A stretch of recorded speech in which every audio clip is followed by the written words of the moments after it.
je parie que tu n'as jamais utilisé une pastille pour lave-vaisselle sur ta cuisinière. Après avoir vu ça, tu voudras tout de suite essayer. Mais pour cela, il ne faut pas simplement frotter la pastille sur ta cuisinière, il faut d'abord la préparer un peu. Pour commencer, fais bouillir un peu d'eau. Ensuite, tu auras besoin d'une pastille pour lave-vaisselle. D'ailleurs, dans de nombreux cas, une demi-pastille suffit. J'utilise ici une pastille tout à fait normale pour te montrer. Mets-la dans un petit bol et verse maintenant l'eau chaude par-dessus. La pastille pour lave-vaisselle va commencer à se dissoudre immédiatement, comme tu peux le voir ici. Attends maintenant jusqu'à ce qu'elle soit complètement dissoute.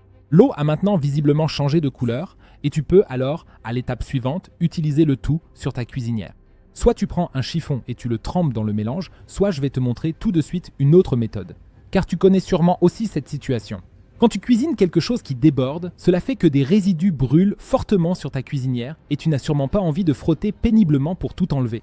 Et justement, tu n'as pas besoin de le faire, il te suffit simplement de verser ce mélange par-dessus. Assure-toi que toutes les zones où c'est fortement incrusté soient maintenant recouvertes par le mélange. Attends ensuite environ 10 à 15 minutes. Tu peux alors observer comment la solution du comprimé pour lave-vaisselle dissout toutes les croûtes dures. Car dans le comprimé pour lave-vaisselle, on trouve tout un tas de nettoyants efficaces qui sont parfaitement adaptés à cela. Ensuite, prends un chiffon et passe-le à nouveau sur la surface. Et tu peux déjà voir chez moi qu'en passant simplement une fois délicatement, beaucoup des croûtes se sont déjà enlevées, car comme tu peux le voir ici, elles ont déjà complètement ramolli. Je dois simplement rincer le chiffon de temps en temps, puis repasser avec de l'eau propre.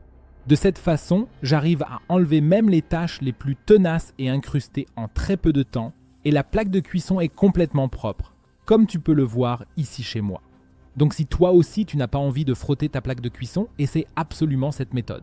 Et si tu veux maintenant savoir pourquoi tu devrais ensuite étaler de la vaseline sur ta plaque, regarde la vidéo qui s'affiche maintenant à l'écran.